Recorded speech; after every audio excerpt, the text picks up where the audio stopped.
nga dégg ñu ne Sa Thiès Reug Reug taxaw na nekk benn combat de choc yow bi nga yëgee ne loolu taxaw na loolu nan la mel ci yow ba mu ko yëgee déjà lu mu njëkk a def mooy damay wër say analyse quoi maa ngi naan runkum daje suñu nee runkum daje luy xew parce que loolu question boobu loolu laa la bëgg laaj ma ne la Sa Thiès ak Reug Reug suñu nee runkum daje luy xew loolu moom foog ma laaj ko mais avant loolu bon Sa Thiès dafa nekk Sa Thiès nag moom laa gën a xaritool ci mbër yi wax dëgg fa yàlla moom mun naa ne sax du làmb moo ñu bare daju papam dem naa fa jaali ko jour ngénteem ba mu amee doom bii passé dem naa jaali ko moom sama xarit la dañuy waxtaan waxu football kase saa yu ñu dooree Real dama koy tooñ moom tamit su ñu dooree Milan AC dañuy tooñante moom sama xarit la dëggantaan mais dëggantaan ba ma déggee ne combat bi non Liverpool jokkaatu non Chelsea jokkaatu ba ma déggee ne combat bi am na je me suis dit et je pense que wax nga ko maanaam combat bi daf may nduru combat ba ñu naan Balla Gaye Modou Lo bu njëkk ba coow boobu mu amoon loolu laa sentir fii maanaam combat la boo xamante ne dafa nar a indi coow ci làmb dafa nar a indiwaat coow bu rëy ci làmb waxuma nag du ma waxu supporter parce que Sa Thiès laa faral de du ma wax ci waxu combat du ma wax ci waxu technique loolu dama la koy bàyyee mais waanaam ci aspect làmb aspect lu mu war a mën a indi ci engouement làmb yaakaar naa ne bii nii moom franchement kii def na choix bu rëy mooy waa Gaston production quoi def nañ choix bu rëy ci combat bi quoi parce que genre combat yu mel nii kii laa doon gis mu koy tëgg Luc mooy maanaam combat yi amateur yi doon xaar waaw bi pas moom waa Gaston production tëgg nañ ko quoi combat yi gars yi soxla franchement mais tey jii nga gis làmb ful bi muy décréné nga gis ni làmb ni mu indee yenn mbooloo yi te tey jii gis nañ da ngay wàll liggéey ci wàllu média tey jii am na loo xam ne ni tey jii yaa ngi koy rêvé tey jii nga koy gis ci làmb nga xam ne ni luy yokk làmb la tey jii bu ñu la laajoon ne tey jii lan nga xam ne tey jii sa xalaat la boo xam ne tey jii war nga ko mën a may ak lu làmb ñu dundee ko tey jii lan nga leen di conseillé ci bés yu mag yooyu nga xam ne tey jii ak lu làmb yëpp dañ koy xaar xam nga tey jii xaaral nañ fi diggante Sa Thiès ak astafurlah diggante Siteu ak Papa Sow ñu dem ba ca bés ba benn affaire bu ndaw làmb ji tey jii ñu ne combat bi daanaka tax may wax ak yow nii daanaka diggante Siteu ak Papa Sow daanaka taxaw na kon loolu lan nga ciy wax amateur yi xalaat waaw en fait moi je pense que tey am na ay choix yu gars yi war a def maanaam tey ci làmb ci combat yi ñuy taxawal parce que am na ay combat yoo xamante ne franchement soo xoolee mooy combat yi nga xamante ne tey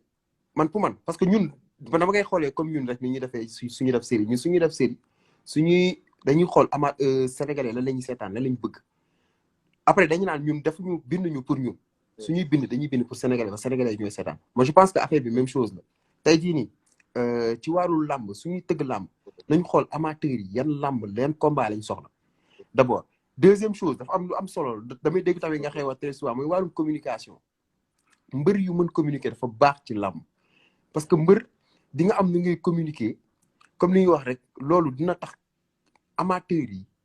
même ñu bëggul woon làmb dinañ ne noonu làmb ji foog ma xam nu muy demee ndax kii li mu wax nii bëgg naa xam est-ce que lii nar na ko def ci jour combat bi et je pense que tey am na ay événement yoo xamante ne dafa baax gis nga kii ñuy def nii maanaam face à face yi ñuy def nii c'est important baax na ci mais am na nu ñu koy organiser am na nu ñu koy médiatiser combat bi dina. waaw pot tey jii li nga xam ne pour lamb jëriñu ci pour tey jii ñu gën a mën a jaay signature yi ñu gën a jaay communication ñu gën a jox lamb ji au show tey jii signature yooyu lan moo ci sa xalaat ñu doxalee ko nan tey jii nga xam ne ni tey jii képp koo xam ne nii yaa ngi dund lamb rek di nga ci gën a bàyyi xel ci wàllu lamb da nga naan dëkk bu jotee. exactement loolu je pense que Luc commencé woon na ko je pense que Luc commencé woon na ko mais jotul woon am continuité am na benn signature de contrat bu mu doon def je pense que est-ce que nekk bu mu wàccee woon nag hélicoptère genre yu mel noonu man pour man signature de contrat dafa war a doon gan di événement ma jox la juste benn exemple maanaam tey nga ne combat Reug-Reug ak nga ne combat Reug-Reug ak Sa Thiès c'est une signature contrat bon dëgg la c'est vrai njëkk nañ def benn signature contrat boo xamante ne tase nañ seen TV dëgg la quoi baax na mais man pour man ñoom ñaar seen tase waru woon teel a yomb parce que waru woon teel a yomb. dafa facile dafa teel prix rek comme ça ñu gis ne ñoom ñaar ñu toog si télé ndogu waxtaan. man pour man lu ñu waroon pare la mooy maanaam ñu ne tey la signature contrat bi ñu ngi koy defee par exemple benn stade wala fenn. ñu topp Reug-Reug am ñu ko topp. ñu wane Reug-Reug fu muy génne mel ni comme si jouru lamb la. Reug-Reug ñu jël ko caméra yi jël ko en direct. ñu jëlee fu muy nekk di ñëw ñu wane tamit Sa Thiès fu muy jógee di ñëw ñu am fenn fu ñu war a tase. même sax fi ñu war a tase ñu war a leen ñoom ñaar ñi ngi ñëw ñu jox leen heure. ñuy ñëw groupe bi nekk fi moi je pense que amoon na Balla Gaye Eumeu Sène mosoon nañ ko def genre ring ñu war a leen ñoom ñaar ñu yëg ci kaw ring bi. seen premier tase dafa waroon nekk devant un public bu rëy ku ci nekk indi mbooloo mi nga am. ñu mën ko def nag encadré ko ba nga xamante ne violence du ci am. gis nga événement boobu loolu seen premier gisee foofu la waroon nekk. maanaam mu nekk affaire bu grave gis nga tey ñi ngi wax wàllu même PPV bi ñu naan baax na wala baaxul du nekkul ne baaxul baax na parce que suñu bëggee am fenn fu ñu bëgg agsi foog loolu bokk si maanaam tey nit ñi di fay pour seetaan làmb mais dafa am benn affaire bu am solo dafa am benn affaire bu am solo dafa am lu ñu koy accompagner mooy PPV su amee il faut que nit ñi di def ay communication ci PPV bi gars yi di teel a jënd seen ay code gars yi su combat war a amee nit ñu xamal nit ñi ne PPV la ak même mbër yi dañu war a communiquer ci wàllu PPV bi ñoom ñu xamal seen amateurs yi ne leen su ngeen ma bëggee seetaan jënd leen seen code parce que loolu tamit dafa baax maanaam tey loolu mooy garantie bi nga xamante ne di nga mën seetaan salaam et je pense gars yi suñu teelee jënd seen code yooyu noonu yëpp mais gars yi des fois problème bi am ci PPV bi dañuy bàyyi ba au dernier moment ñëpp bëgg jëndandoo code donc des fois serveur bi mooy bloqué nit ñi naan non ma dama am problème maa ngi jënd ko affaire bi marché wul parce que ñëpp ñooy bëgg jëndandoo mais suñu teelee communiquer ci affaire bi nit ñi teel a jël seen code du ñu am problème connexion ba pare nga am connexion bu doy des fois tamit day gis nit yow jënd nga sa code nga war ko seetaan nga dem taxaw sa connexion baaxul wala ngay sàcc wifi ba pare naan non man sama affaire bi leerul alors que yow yaa njëkk am problème connexion tu vois donc moi je pense que souvent problème bi foofu la mais événement man c'était dommage ba ma gisee Reug-Reug ak kii prip ci télé bi comme ça mais seen daje dafa waroon nekk ngan di événement non man xaaruma ko ci woon loolu xaaruma yoon loolu ci loolu ci la wàllu làmb tey jii fi làmb toll ak pay-per-view fi làmb toll ak pay-per-view loolu tamit bëgg naa tey jii nga wax sénégalais yi ne tey jii promoteur bi nga xam ne tey jii mooy jël leen benn centaine de millions di ko def ci làmb lu toll 200 millions te kooku amul sponsor bu ko gunge kooku ci pay-per-view bi war na cee mën a basé wu war cee mën a basé wu loolu tamit sénégalais yi non bu baax parce que soo xoolee man damay seetaan MMA par exemple soo xoolee ay organisation yu mel ni ay UFC par exemple UFC mooy organisation MMA bi gën a mag ñoom tey jii nii soo xoolee seen li tax ñu mën a fay seen combattants yi ay milliards c'est parce que PPV bi la ñoom PPV lañ koy def ñëpp di ko seetaan code yi day cher gars yi di si def xaalis ba nga xamante ne sans compter sponsor yi donc c'est-à-dire que tey il faut que nit ñi ñu xam ne que tey il faut que ñu jaaree foofu noonu boo gisoon naa fi yenn débat télé 2STV gars yi di wax naan non télé yi dugg na fii génn fii non télé dafa am fenn fu ñu war a yem télé dañu war a mën a jaay combat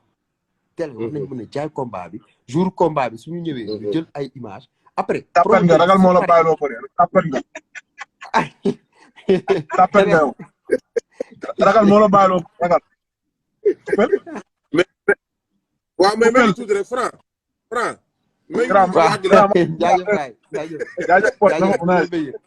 ñu lay bëggee voilà donc gis nga donc du coup comme ñu wax may maanaam tey PPV bi foofu day tax affaire bi après affaire bi day àgg ci beneen dimension quoi donc tey ñun Sénégal ñun foofu lañ war a agsi maanaam tey nañ xam ne télé maanaam télé après su nit ki utiliser combat ba genre ba pare après télé bi pare mën na teg émission am foofu noonu mais c'est-à-dire que tey il faut que ñu xam benn affaire tey promoteur bi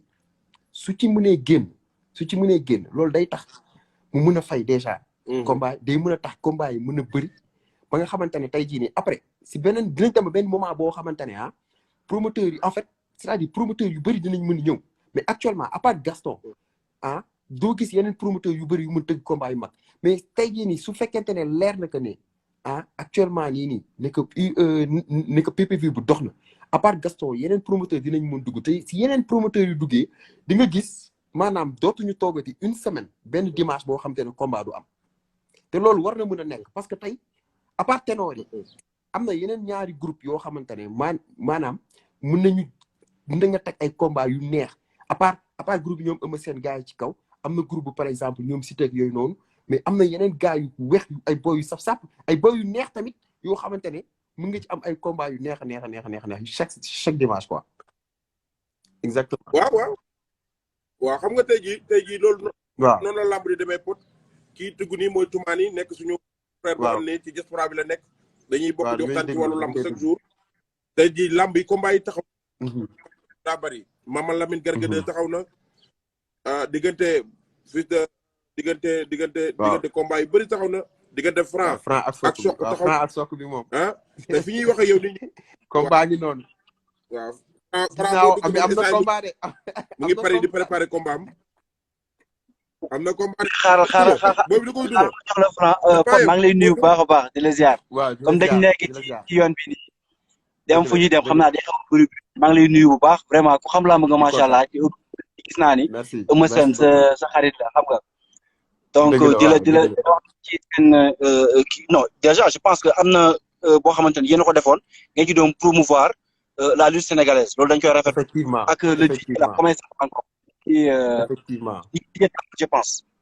effectivement ñu doon wax parce que boobu combat te mu amoon combat je pense Eumeu Sène bi la woon ak Lac de Guiers. Eumeu Sène Lac de Guiers bi la woon bon def nañ promotion bi defoon nañ promotion parce que PPV la woon ñu doon def promotion bi foofu noonu donc comme li ma mais c'est-à-dire boobu c'était dommage parce que à une semaine lañ commencé promo bi mais suñ ko teeloon commencé vraiment moi je pense que kii et puis bon je pense que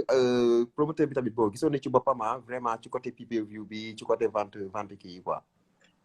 effectivement loolu rafet na non il faut aussi se rapprocher ci ñi nga xam ñoom ñoo yor plateforme yi ñoom it nañu rapproché wu ci yéen ngeen liggéey parce que yéen a bokk li ngeen di def pratiquement benn la quoi tu vois te mën ngeen liggéey ci lu bëri ci mel ci wàllu placement de produit ci wàllu pub yeeg lépp lu jëm ci communication événementielle war ngeen mën a lëkkaloo parce que vraiment loolu aussi lu neex maa ngi lay nuyu bu baax mais Franc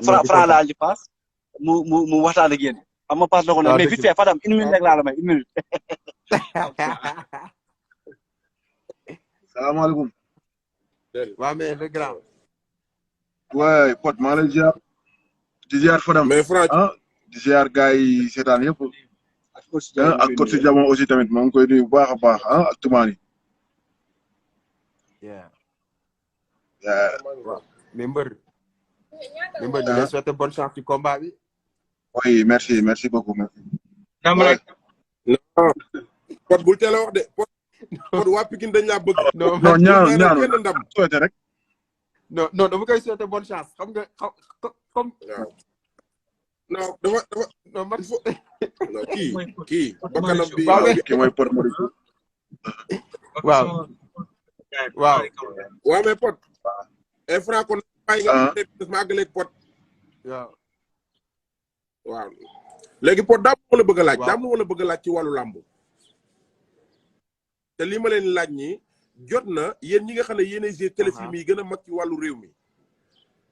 lan moo tax mënugu leen a jouer téléfilm boo xam ne nii dañ ciy wane culture Sénégal gépp lu demee ni làmb war cee mën a feeñ mu nekk film yoo xam ne dañ koy traduire en français ak anglais ñu mën koo jaay ci yeneen dëkk yu bokk tak suñu réew. non li nga wax moom question bu am solo la parce que soo xoolee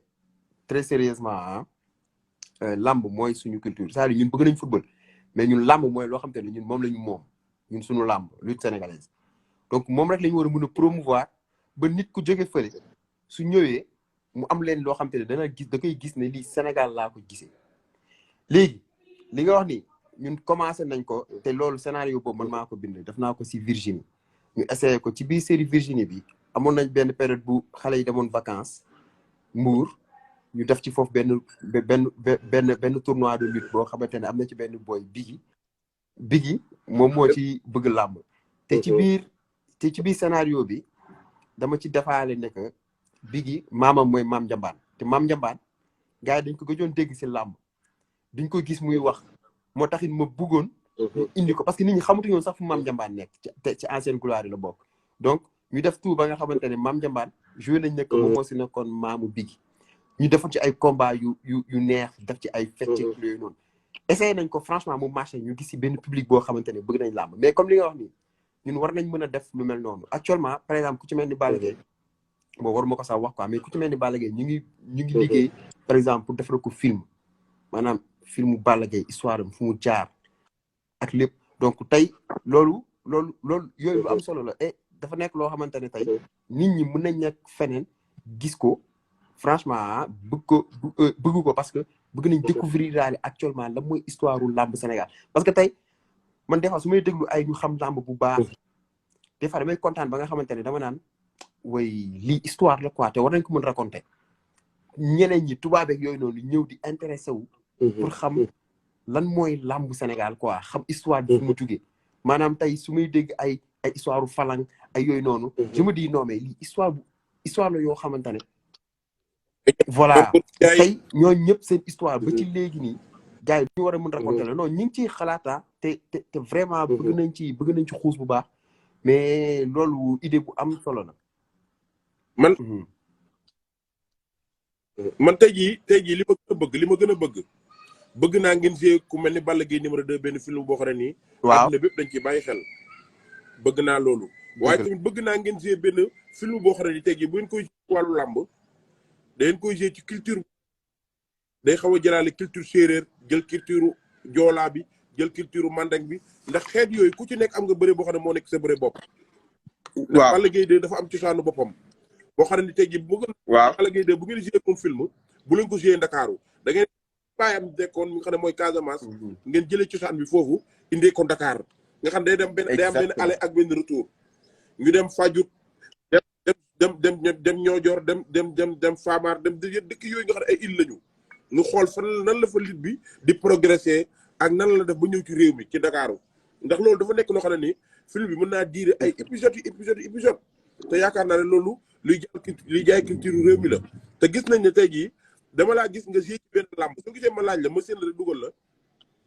dafa am benn làmb ju fi amoon bu yàggul ma gis la ngeen liggéey ak waa seen affiche liggéey ci benn liggéey boo xam ne nii yàggul mais affaire bi dafa am doole boo xam ne nii kon tey jii jox na axlu làmb jox leen bopp ku mel ni Gaston production ñu ngi nii di la déglu waa kër Gaston yaa ngi nii di la déglu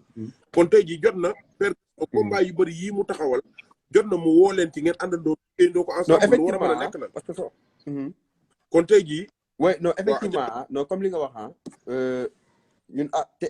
heureusement mu tombé parce que je pense que loolu tey moo mun sauver làmb ji le fait que tey jii nii mu am ay structures yu ci mel ni waa Gaston production te sax des fois dafa am benn communication bu ñuy wax naan làmb dafa daanu non làmb daanuwul en fait làmb nekkul sax crise en fait man pour man communication boobu en fait nit ñi dañ dem ba nga xam ne ñu ngi naan làmb mi ngi daan mi ngi crise non en fait des fois adduna bi mooy nekk crise mu touché yenn secteurs yu bari parce que soo xoolee même ci football bi problème boobu amoon na ba gars yi am nga ni problème waa ligue gars yi bëgg créer ay nu mu tudd ligue ay Real Madrid ñoom bëgg créer ñoom seen propre ligue parce que lu ci mel noonu parce que ñoom ñëpp ñu ngi jéem a xool ku ci nekk nag nga ciy génnee côté financièrement gars yi ñoom ñëpp am problème tu vois te actuellement ñun suffit juste rek que ñu trouver solution ba nga xamante ne maanaam promoteurs yi ñoom dinañ nekk à l'aise suñu nekkee à l'aise parce que comme li ngay wax nii tey promoteur bu war a xalaat war a communiquer ci làmb moom li muy njëkk xalaat d'abord avant budget communication bi li muy njëkk xalaat mooy tey lu muy fayee mbër yi tey en fait fan lay jëlee sponsor yi muy fayee mbër yi des fois su defee calculam danaan soo moytu su ma calculer nii côté pour ma am budget communication sax déjà wóorutul bu njëkk ba da nga doon gis combat day am nga gis affiche panneau yi fépp ci biir mais léegi sax da ngay gis combat yi amul noonu affiche même par exemple soo jëlee exemple même combat Eumeu Sène bi ak Bombardier nit ñi ngi naan communication bi da ngay sentir moo manqué woon un peu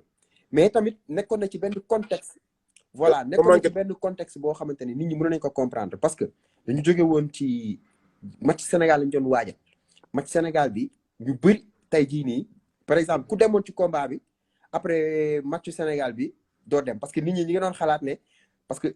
ñëpp amuñu les moyens war a dem stade jënd billet 10 000 xam nga fay passe taxe doo am na ñi ñoo xamante ni seen budget dañ ko préparé woon pour match Sénégal bi te tey Sénégal su soxlawee ñëppay ñàkk donc tey ñu bëri ils se disaient mënuma dem ci seetaan combat bi génneewaat budget encore war a demaat stade seetaan yi donc loolu yëpp am na ci biir mais tey amaana am na benn communication bu gars yi doon indi moi je pense que am na benn communication bu gars yi doon indi loolu mooy mën a créer engouement et je pense que tamit les débats gis nga am na yenn débat yoo xam ne moi je pense que tey des fois da nga koy def fii nii ci live bi mais ay débat yoo xam ne day susciter en fait loolu mooy susciter intérêt wu làmb maanaam tey affaire bi le fait que tey ñu créer maanaam ci benn combat te ci ay question yu banaan lay génnee parce que dafay reetaan si runkum daje boobu noonu maanaam ba nga ne suñu ne cëy Eumeu Sène song na Bombardier nee nañ runkum daje la mooy xew affaire boobu noonu gis nga ay débat la yoo xam ne man c'est passionnant man dama doon dugg YouTube damay seetaan lépp genre débat yooyu noonu waa Gaston Production mën nañ koy organiser ak ay fan par nga jël ay fan su Bombardier jël ay fan su Eumeu Sène ay contenu lay mën a doon maanaam ay épisode mu nga si def sax ay épisode maanaam nga dem par exemple lu ci mel ni ay lieux yoo xam ne dañ fay waxtaanee làmb lu ci mel ni marché Alizé imagine nga wàcc marché Alizé indi benn supporteru par exemple Sa Thiès indi benn supporteru Reug Reug ñu dem marché Alizé ñu filmé ko loolu day jaay làmb te débat lay nekk boo xamante ne débat wu ñaari supporter ku ci nekk défendre sa mbër après ñu ñëw ñu teg ko ku ci mel ni yow ñëw décortiquer maanaam ku ci nekk ñaari supporter lu ñu wax maanaam pour trancher nga ñëwaat encore ci beneen aspect Reug Reug Sa Thiès kan moo dàq bëri ku dàq bëri ñu débat kan moo dàq dóor léegi taxal waaw léegi Pod ñu dugg ci làmb ji maa ñu dugg ci làmb ji non Reug yan avantage non Reug Reug Sa Thiès bon man avantage yi Reug Reug am ci diggante mag Sa Thiès man yaakaar naa ne lenn rek lay mën a doon avantage su nekkee avantage wax dëgg fa yàlla avantage yi ma gis ci Reug Reug mooy maanaam coow li ko topp dernièrement nii bu mujj bi parce que tey soo xoolee Reug Reug ñi mu doon bëreel ñëpp ñu ci bëri dañ koy doon bàyyi xel coow li ko topp ci maanaam ñaan dafa mbapat dafa mën a bëre ak yooyu noonu man avantage bi psychologiquement laa ko gis mais man lu ma gis ci làmb ci franchement man su may analyser ci lu ma xam-xam bu gàtt te franchement man sa xam-xam laay laaj mais man lu ma gis avantage bi yëpp Sa Thiès laa ko jox Sa Thiès am na rapidité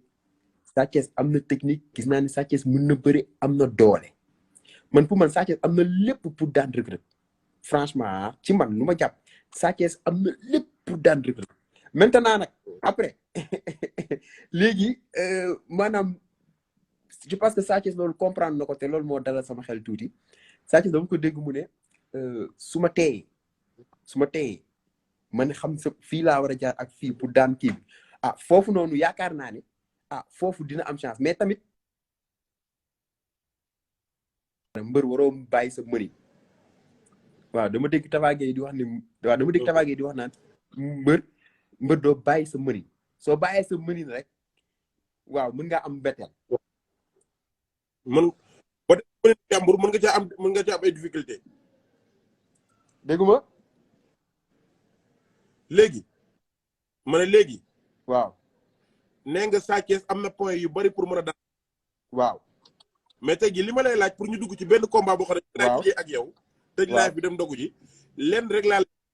lenn ni la Sa Thiès bu combat bi gaawee arrangé na ko wala day yéex ci moom pour mu mën a gagner rek combat bi de foog mu gaaw pour mu gagner foog mu gaaw rapide prip dip dama lay déglu nag c'est xam dama lay déglu moo tax may sàcc tuuti say xam-xam waaw pour man daal waaw léegi dafa am benn combat waaw àdduna bépp waxtaane nañ ko muy diggante Modou Lo Ama Baldé première point bi ma la ci njëkk a laaj avant ñu dugg ci mbër yi dama dégg Luc Nicolaï ne combat boobu lépp ci digital la ko bëgg a defee signature contrat yi ci digital lay jaar li ci ëpp ci communication mbëri digital ndax bërki démb seen buzz def na benn direct boo xam ne Modou Lo daanaka ñu nekkoon en ligne ñoo ëpp ñu nekkoon arène ñu seetaan arène nationale exactement moo ëpp place yi nekk arène nationale kon xam nga ne am na doole communication boobu kon am na doole lamb ak digital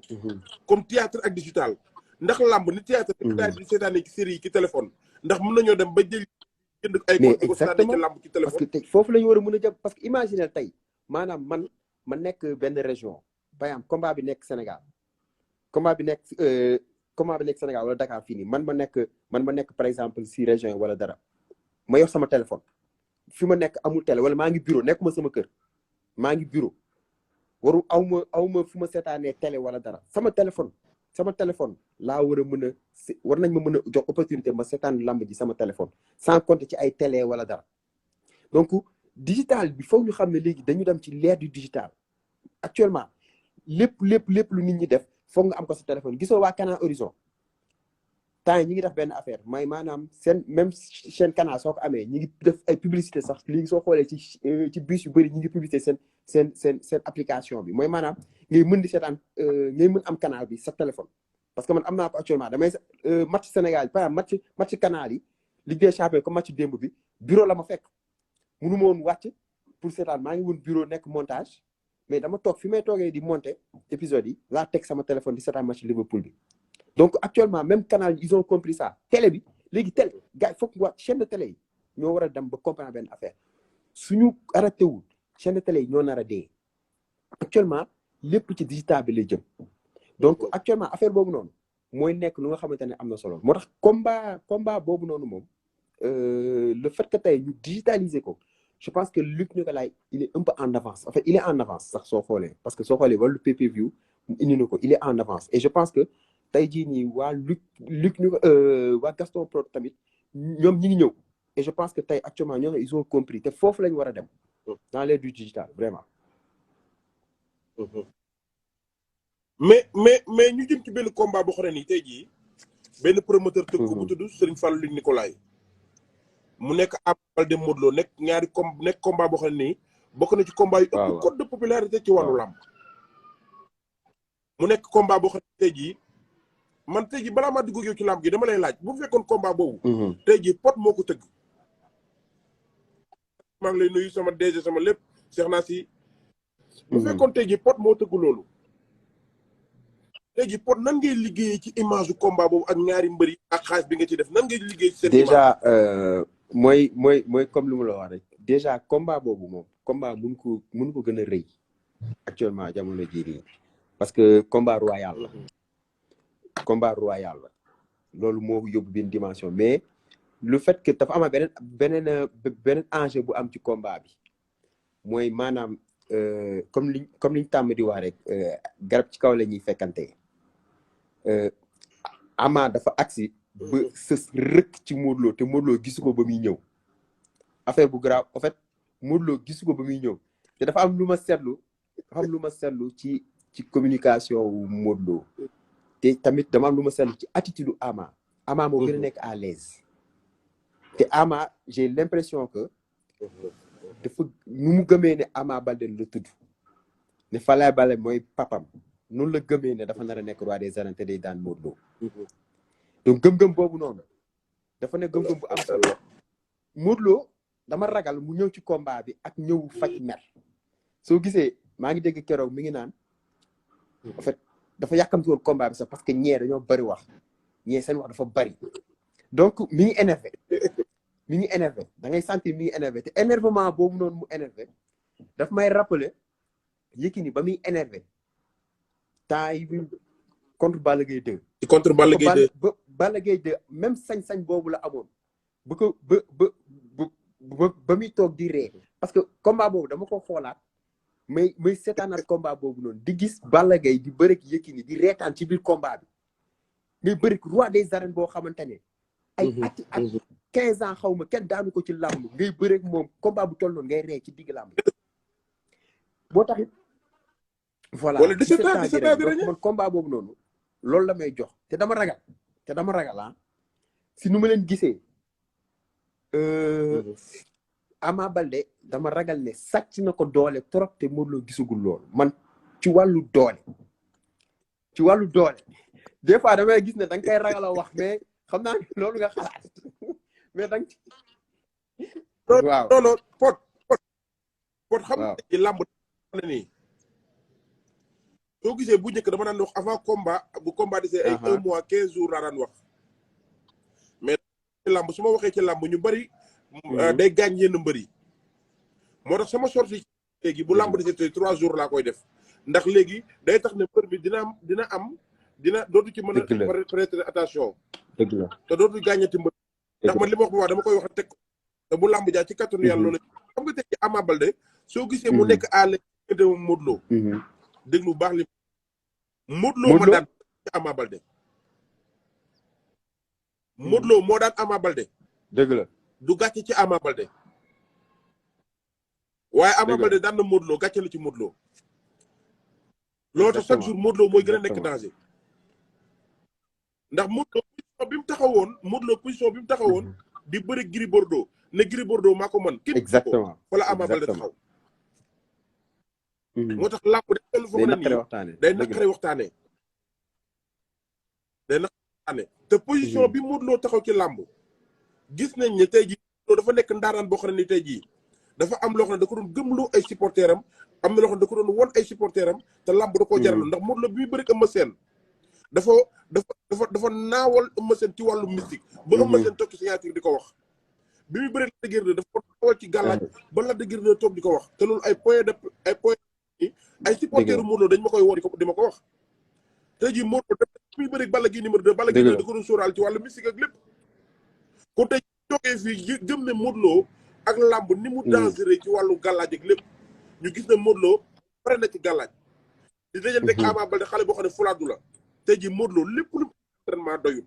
lépp lu indi ki doole doyut lépp lu indi ki résistance doyut ndax ka muy deganteel bu ko Modou Lo daanee du wàññi dara ci carrière am Modou Lo bu daanee Ama Baldé du wàññi dara ci carrière Ama Baldé waaye Ama Baldé bu daanee Modou Lo gàcce la ci Modou Lo loolu tax combat bi mu nekk danger ci Modou mais fi may dugg ak yow waaw mitrailleuse maa ngi lay nuyu dégg waaw parcelle yaa ngi léegi li ma lay laaj li nga xam ne nii daanaka yàgg nga ci ligne bi li ma lay laaj yéen avantage la Modou Lo am ci diggante ak Ama Baldé waaw loolu bëgg naa ko avantage yu ma gis ne maanaam Modou Lo am na ko mooy maanaam en fait franchement Modou Lo ndaanaan la du sama mbër wax dëgg fa yàlla parce que moo daan ñaari yoon sama mbër day wax dëgg rek mais nit ki su nekkee ndaanaan da nga koy nangul ndaanaanam Modou Lo voilà ndaanaan parce que Modou Lo dafa dangereux quoi dangereux bi mooy am na nu muy bëree des fois di sëgg kuwam suy ñëw sax doo ko gis te dafa am ay coups yu fatal te Modou Lo laa gis ci mbër yaakaar naa munoo bëre moom te doo jël kuwam c'est-à-dire kuwam foog nga jël ko waaw kuwam yi dafa gaaw kuwam yi ñoo gaaw te mën na la enchaîner 4 coups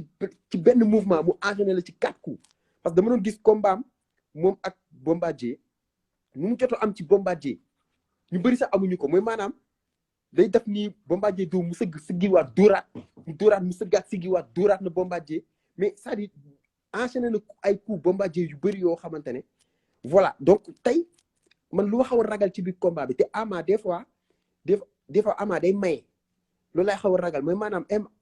Ama des fois day maye quoi des fois day bëri facilité ba nga xamante ne damay ragal Modou Lo en fait Modou Lo dóor ko coup bu fatal mu wàññeeku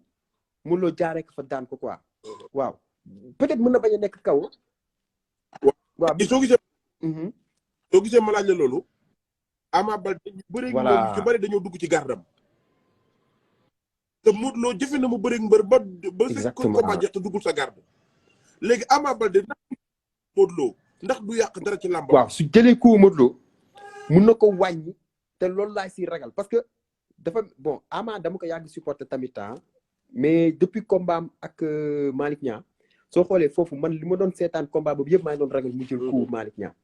mais yàlla sutaan na ko foofu noonu ba jotul jël coup Malick Niang parce que nit bon peut-être jot na jël mais coup amul coup yu fatal foofu noonu quoi mais waaw amul woon impact mais tey mu jël benn coup bu garaaw bu Modou Lo coup te Modou Lo kuam day dal te mu jël coup bu garaaw bu Modou Lo dama ragal foofu noonu ñu enchaîner ñu combat bi ci enchaînement combat bi mu am problème mais par contre par contre ñu tase ñu bëri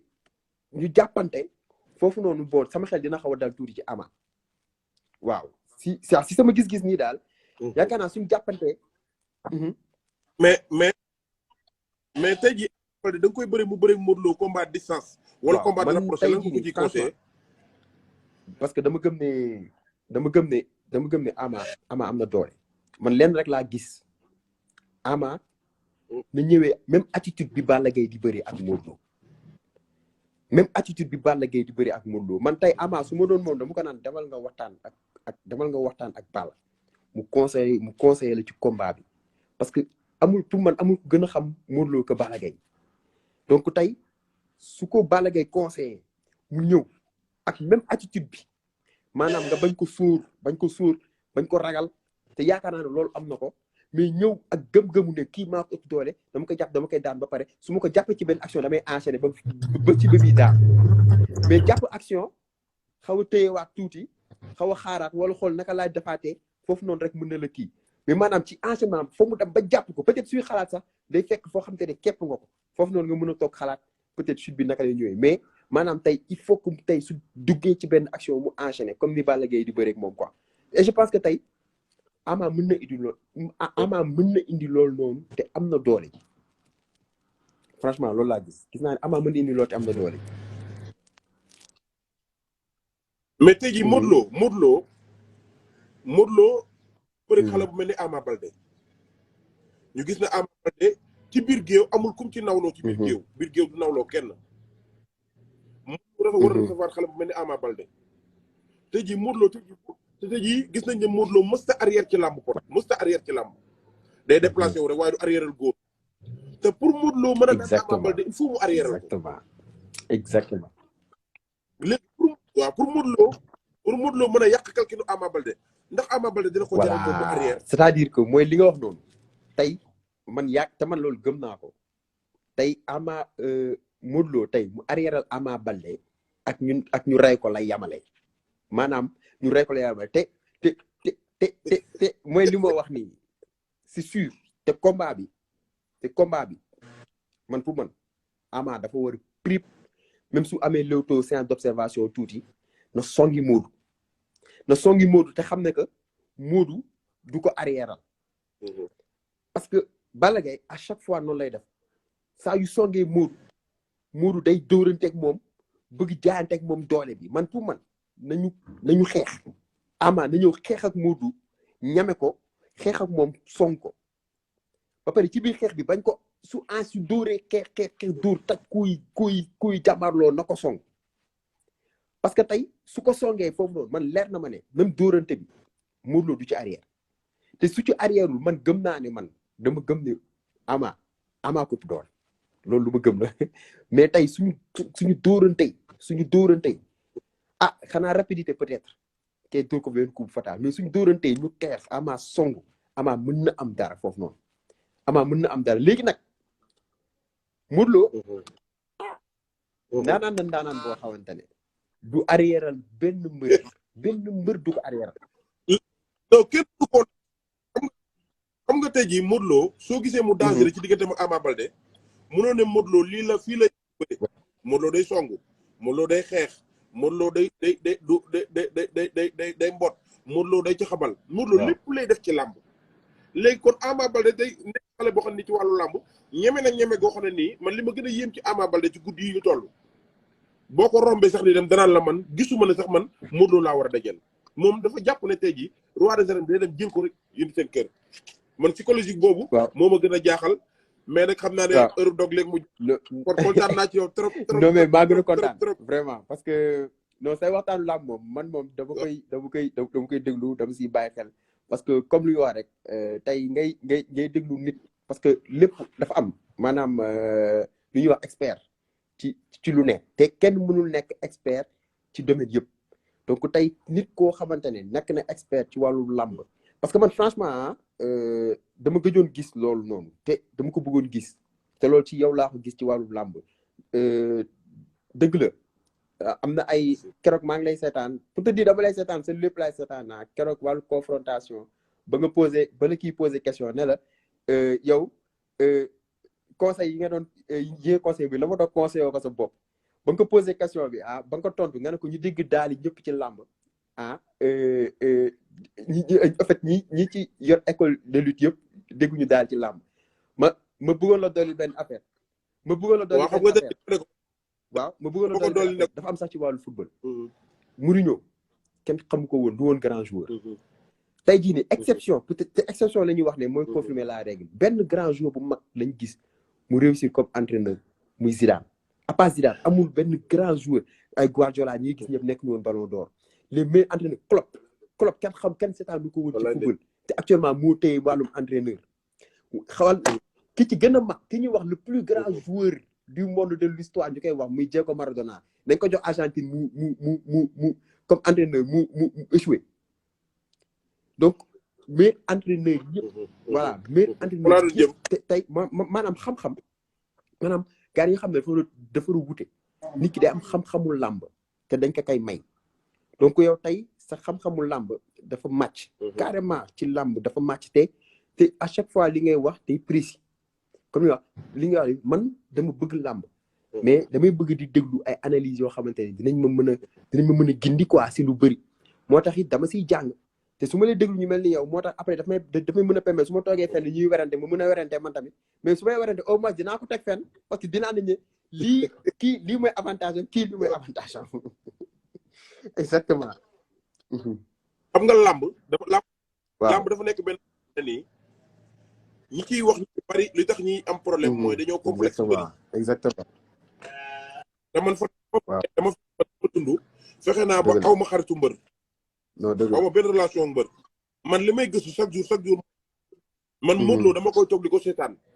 toute la journée di xool lim ak lim tëri te dama ko topp à bas âge mbapat topp Ama Baldé Balla Gaye numéro 2 topp keneen ak keneen te chaque jour ku ci nekk ci la am nga loo mën am nga loo tële ku yàlla bind ci wàllu la ngay bëri am nga loo mën am te chaque jour sa adversaire bu mu xool li nga mën mais ci li nga tënee la war a dem liggéey ji pour mën ci am ay solution ci yow mais di kontaan nga benn nii waaw Edu dafa def benn geste boo xam ne fii Kër Massar geste bu ma marqué ci sama àdduna mooy dam ay handicapé yu nekk fii yoo xam ne peut-être yàlla waanal ay beekeeg yooyu Edu taal otoom indil ma ay beeke yu bees tàq joxal ma ko handicapé yi xam nga mu nekk geste boo xam ne nii man bëggoon naa ko mais amoon moyen defee mu jàppale ma ci ay moyen jàppale handicapé yooyu ba léegi dañ may woo téléphone muy geste boo xam ne geste bu rëy la nga waxoon ne ko man fu mu mënti toll rek maa ngi koy ñaanal yow it tamit bëgg naa am seen ñu am ay affaire yu ñu partagé ci wàllu làmb après nga envoyé ma ko non mais waaw non damay tëjee rek si li nga wax mooy maanaam Edu yàlla moo ko baaxee loolu franchement dafay yëngu ci social day def yu bëri yoo xamante ne sax franchement nit ñi sax duñ ko xam quoi mais ku loolu moom ci Edu moom vraiment c'est hyper important te dinaa ci waxtaan ak moom dinaa ko ne vraiment geste bi moom kontaan nga ci bu baax a baax en tout cas daal kontaan naa trop waaw vraiment dinañ jokkoowaat si suuf si quoi parce que am na yenn yoo xam te ne moom foog ma laaj ko ci suuf quoi mi ngi noonu loolu problème kontaan na jaajëf trop kon yi noonu la doon demee xam nga nice na ñu waajal ndogu ji yéen a ma gën a xam gars yi bu ñu ndogoo ba pare maa ngi leen di jox rendez-vous yéen ñëpp fii ci kaw terrasse bi ñu toj ko ak beneen amateur yéen a ma gën a xam ak lu làmb fa dama leen di nuyu di leen ñaanal jàmm yéen ñëpp di ñaanal monde làmb ñëpp di ñaanal ndaanaan yëpp di leen ñaanal jàmm xam nga noonu lay demee gars yi xam nga affaire bay bouclé xam nga ñi demandé affaire yi gars yi bari na ñoom Mercedes gars yëpp maa ngi leen di gis mais mënuñu woon a jël ñëpp mais liñ ci war a mën a waxtaanee rek bari na ci ak lu làmb bu ci kanamee ci kattanu yàlla bu ñu ndogoo ba pare dinañ dugal gars yëpp ndaanaan yëpp dañ leen dugal xam nga fekk naa ci lu mat 60 nangam demande buru mën a bokk ci débat bi mais xam nga dama bëggoon a laaj ndax dama gis pot dafa dugg ci ay lamb yoo xam ne ni da ciy réussir muy ay combat yoo xam ne dañoo def ay promotion lamb ma gis ko mu réussir ci lool te tey jii fi lamb toll dafa jot lamb ñu jaay ko ci beneen méthode bu ñu ko doon jaayee ndax lamb dafa dépassé rek jënd ticket fay 5000 wala 1000 francs dem tagg bi esat toog si tam déedéet culture bi dañ ko war a jaay te ay sénégalais ñun ñoo ko moom suñu culture réew la nañ ko jaay ak ñëpp nuñ ko mën a jaayee ci wax ju rafet ci wax ju personnalité wax ci làmb taxutu arrogant non non làmb foo la moo xam ne nii képp koo xam ne nii doomu réew mi nga war nga cee mën a gis sa bopp mu nekk loo xam ne ñun ñoo ko moom ñu ngi leen di ñaanal page Fadam baa ngi noonu gars yi yéen a ma gën a xam ah teg leen ci seen baaraam ñu àndandoo di ci waxtaan ci làmb di ko toj chaque jour yéen a ma